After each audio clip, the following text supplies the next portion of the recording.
Going back to one of our top stories, last week the Constitutional Court ruled that Chris Hani's killer, Janusz Walus, should be released on parole within 10 days.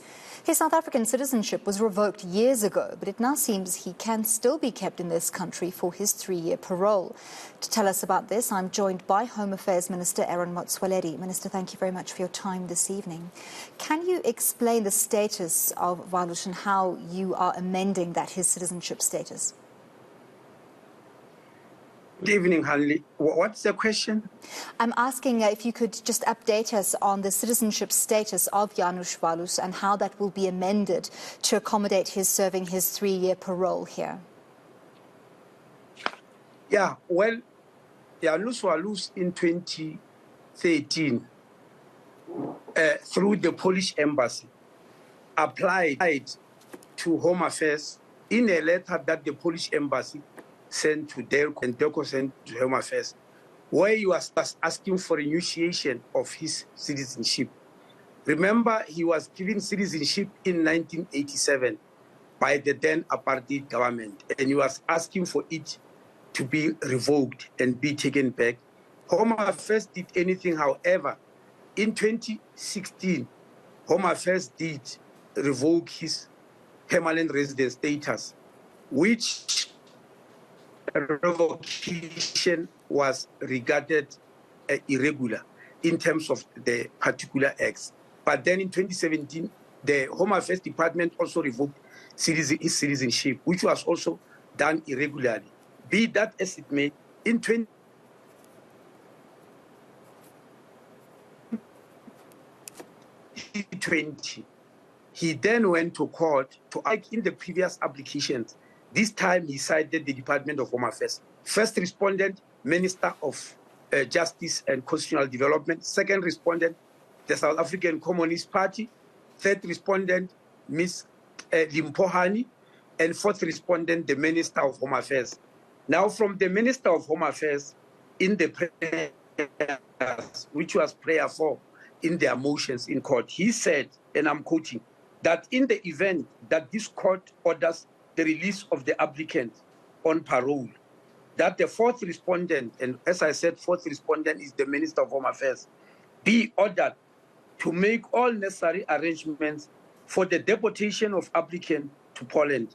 Alternatively, that the fourth respondent, being the Minister of Home Affairs, issue such exemption as may be required in terms of the Immigration Act 2002, in order to regularize the applicant rights of residence, in order for the applicant to serve such parole period. So this is a request by him. We accepted it. And in the answering affidavit, henceforth, he says, finally, I confirm this, that of the Immigration Act, set out in paragraph this and that of the answering affidavit, and accordingly, I do not proceed with the relief claimed against the fourth respondent, being the Minister of Home Affairs. So he accepted when we told him that, yes, we accept this request, but we don't accept the first one of deportation. We accept the alternative of being given an exemption. And that's basically what we have done today. Tell us a little bit about any conditions placed on perhaps his travel during those 3 years, if he will not be deported and if he will indeed serve his parole in South Africa for 3 years. Surely there will be some kind of conditions around his movement in and out of the country during that time.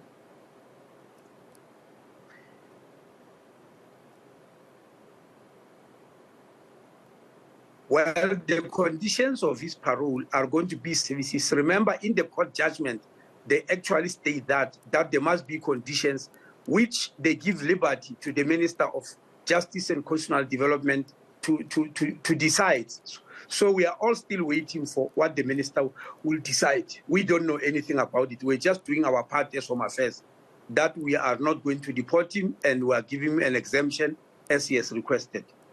In terms of that exemption, what kind of privileges or status will he have if he's not a permanent resident, if he's not fully a South African citizen, but if he is exempt from deportation? What is his status then? Is he in limbo?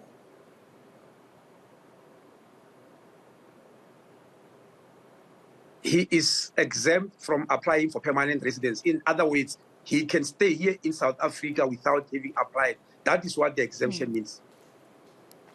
Just moving on to a different subject, update us, if you will, on the digitization of Home Affairs and how much progress has been made.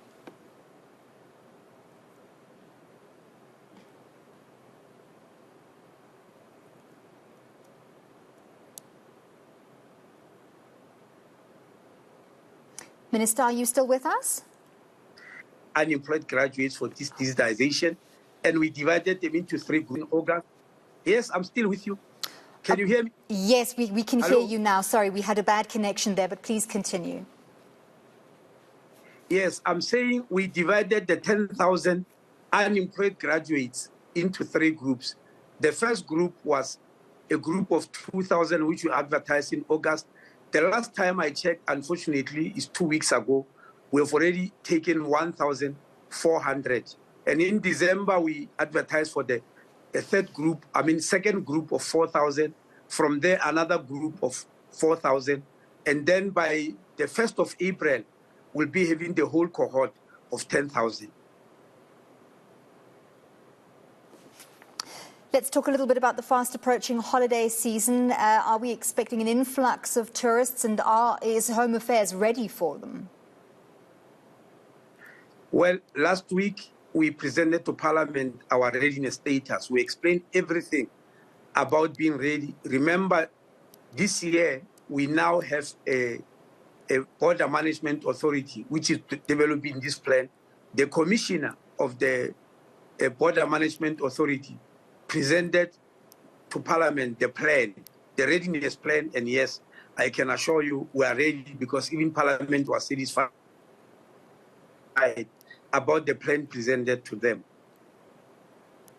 Well, thank you very much for your time this evening, Home Affairs Minister Motsoaledi. Apologies for that poor connection there.